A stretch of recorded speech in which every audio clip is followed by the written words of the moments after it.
கம்பத்துரையந்தாய் போற்றி, அண்ணாமலையும் அம்மண்ணா போற்றி, வாய் கனகத்திரளே போற்றி,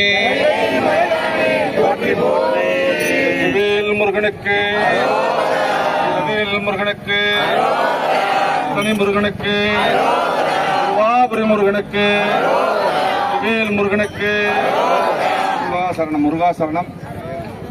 நமது இந்து ஆலயங்கள் சுத்தம் செய்யும் இறைவன் மன்றத்தின் தமிழகமெங்கும் உள்ள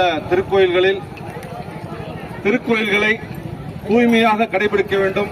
பக்தர்களுக்கு பாதுகாப்பாகவும் திருக்கோயில்கள் தூய்மையாகவும் கடைபிடிக்க வேண்டும். திருக்குளம் சார்ந்த வெளிப்பகுதிகள், மாட வீதிகள், திருக்குளங்கள், நந்தவனங்கள், உள்வளாகங்கள், வெளிவளாகங்கள் எல்லாமே பக்தர்களுக்கு எந்த தொந்தரவும் இல்லாம சுவாமியை தரிசனம் பண்ணணும். எல்லாரும் சௌக்கியமா இருக்கணும், வர்றவங்களும் சௌக்கியமா இருக்கணும். அதன் மூலமா இருக்கக்கூடிய கிராமத்தில் இருக்கவங்க எல்லாரும் சௌரியமா இருக்கணுன்ற அடிப்படையில தமிழகம் ஃபுல்லா இந்த திருக்கோயில்களை தூய்மை, நலன், பாதுகாப்பு குறித்த விழிப்புணர்வை அடியார்கள் புடைசூழ திருக்கைலாய வாத்தியங்கள் முழங்க பன்னீர் திருமுறைநாதரால் உருவாக்கப்பட்ட திருமுறைநாதரை தலைமையேற்று நம்ம திருக்கைலாய வாத்தியங்களை முழங்கி தமிழகம் ஃபுல்லா செஞ்சுக்கிட்டு இருக்கோம். இப்பொழுதுதான் விழுப்புரம் மாவட்டம் திருநாவலூர், திருவெண்ணைநல்லூர் சுந்தரர் பெருமான் அவதரித்த ஆட்கொண்ட ஸ்தலங்கள் சென்று வந்தோம். சென்ற மாதம் கோயம்பேடு, அடுத்த மாதம் காஞ்சிபுரம் மாவட்டம் 12 ஆழ்வார்களில் ஒருவரான முதல் ஆழ்வார் பொய்கை ஆழ்வார் திருத்தலத்தில் நான் அடுத்த மாதம் ஆகஸ்ட் 23 செய்ய. இப்படி தமிழகம் ஃபுல்லா நம்முடைய முக்கிய பணியாக நாவுக்கரசர் பெருமான் நாவுக்கிணங்க அவருடைய வாக்கிற்கு இணங்க என் கடன் பணி செய்து கிடப்பதே என்பதற்கிணங்க அமைப்பின் பணியாக அடியார்கள் ஒரு 400 பேருக்கு அடியார்களை இணைத்து இறைவன் திருவருளால் இந்த பணியானது மாதந்தோறும் 4வது ஞாயிற்றுக்கிழமை சிறப்பாக நடைபெற்றுக் கொண்டிருக்கிறது. ஒவ்வொரு இடத்திலும் தேவைக்கேற்ற அந்த பெரிய பெரிய கோயில்களில் கூட பிரகாரங்கள், மாட வீதிகள் எல்லாமே இன்னும் பக்தர்கள் வரணும் போகணுன்றதுக்கு துறை சம்பந்தப்பட்ட இந்து சமயத்துறை சம்பந்த ஏற்பாடுகள் செய்திருந்தாலும் பக்தர்களாகிய அவர்களும் ஊர் பொதுமக்களும் கொஞ்சம் ஒத்துழைப்பு வழங்கி அதற்கு சிறப்பிக்க வேண்டும் என்று இந்த நேரத்தில் நம்ம கூறிக்கொள்கிறோம்.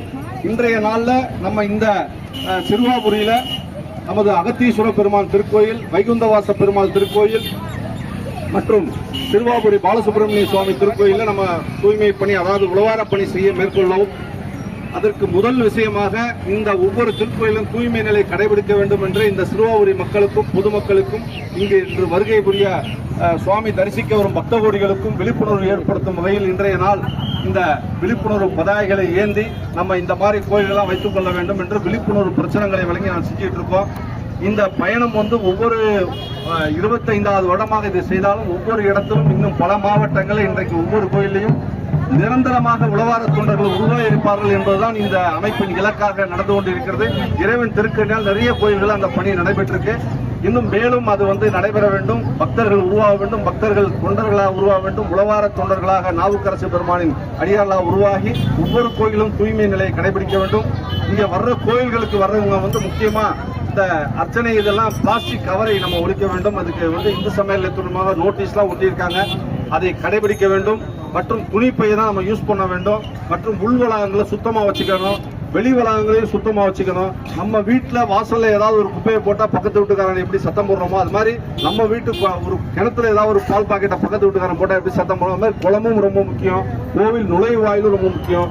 வெளி வளாகங்கள், உள் வளாகங்கள் எல்லாமே நமது இல்லமாக பாவித்து நம்ம வீடுன்ற மாதிரி நினைச்சு நம்ம சுவாமிக்கு இது பண்ணோம். நேராக வர்றீங்க, சுவாமியை பார்க்குறோம், தரிசனம் பெறுறோம், போயிடுறோம்னு இருக்கக்கூடாது. எல்லாருக்கும் அந்த எண்ணம் வரணும், எல்லாரும் தூய்மையாக வச்சுக்கணும். அது மாதிரி இங்கே முக்கியமாக நான் சொல்ல வர்றது, இந்த திருக்கோயில் வளாகத்தில், திருவாபுரி திருக்கோயில் வளாகத்தில் இந்த கடை வணிகர்கள்லாம் இருக்காங்க. அவங்களும் ஒத்துழைப்பு வழங்கி பக்தர்களுக்கு கொஞ்சம் இடையூறு இல்லாமல் இந்த கடைகள் எல்லாம் நம்ம இந்து சமயத்துறை சார்பாக நாங்கள் பேசியிருக்கோம், எங்கள் அமைப்பின் சார்பாக. இருந்தாலும் பல முறை அவர்களும் சொல்லி முடிஞ்சளவு கொஞ்சம் ஷார்ட் அவுட் பண்ணி இப்போ சிறப்பாக செஞ்சுருக்காங்க. இன்னும் மேலும் பக்தர்களுக்கு எந்த தொந்தரவும் இல்லாமல் இந்த கடைகள்லாம் ரொம்ப அவங்களோட வியாபாரமாக அவங்களுக்கு முக்கியம், பக்தரோட தரிசனம் முக்கியம், ரொம்ப பாதுகாப்பு முக்கியம். முக்கியமாக இந்த இடத்துல அரசு போக்குவரத்து பஸ் வருது, இந்த இடம்லாம் ரொம்ப முக்கியமாக இருக்கணும். அதனால் இதையெல்லாம் இந்த கடை உரிமையாளர்களும் தயவு செய்து மனதில் கொண்டு பக்தர்களுக்கும் வழிவிட வேண்டும். பக்தி மார்க்கத்தை உருவாக்க வேண்டும். ஏன்னா இன்னைக்கு இந்தியாவில் இல்ல உலகத்திலேயே சிறுவாபுரி முருகன் திருக்கோயில் உலகமெங்கும் வந்து படையெடுத்து வந்துட்டு இருக்காங்க. அதுக்கெல்லாம் நீங்க தான் வழிவிடணும். அந்த பக்தர்களுக்கு நீங்க தான் வந்து நம்பி வர்றாங்க முருகப்பெருமான்னா அவர்கள் பாதுகாப்பாக திருப்பி செல்ற அளவுக்கு நம்ம வந்து இந்த இடத்துல வழிவகுக்க வேண்டும். அது மாதிரி தூய்மை நிலைன்னு பாத்தீங்கன்னா கோவில் உள்ள மட்டும் இல்ல, வெளி வளாகங்கள்ல இருந்து பார்க்கிங்ல இருந்து அன்னதான கூடத்துல இருந்து நந்தவனத்துல இருந்து குளம்ல இருந்து பின்னாடி எல்லா இடமே தூய்மை நிலை கடைபிடிக்க வேண்டும். வர்ற டிராவல் பாயிண்ட் மாதிரி நம்ம நிறைய குப்பைகளை போடக்கூடாது.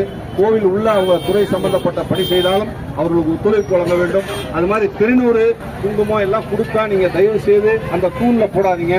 நம்ம பலமுறை சொல்லியிருக்கோம், தூய்மைப்படுத்தும் பொழுது அதற்குன்னு உண்டான கிண்ணங்கள் பேப்பர்லாம் வச்சிருக்காங்க, அதுல எடுத்துங்க. நம்ம முடிஞ்ச அளவு அந்த கோவில்ல உள்ள கட்டுமான திருப்பணிகள்லாம் செய்ய முடியுமான்றது கேள்விக்குறி.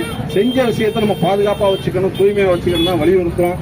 தயவு செய்து அடியார் பெருமக்களும் பொதுமக்களும் இதை சிறப்பாக செய்ய வேண்டும் என்று இன்று 400க்கும் மேற்பட்ட அடியார்கள் இன்று இந்த இந்து ஆலயங்கள் சுத்தம் அமைப்பின் சார்பாக இந்த விழிப்புணர்வை செய்து கொண்டிருக்கிறோம். இறைவன் திருவருளால் இன்றைய நாள் நமது திருவாபுரி திருக்கோயிலின் தலைமை சிவாச்சாரியார் வந்திருக்காங்க.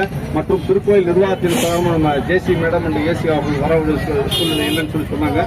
இருந்தாலும் ஒரு தீபாவளி நிகழ்வுடன் இந்த விழிப்புணர்வு தொடர்ந்து நடைபெறும் என்பதை குறிப்பிடுகிறோம். திருச்சி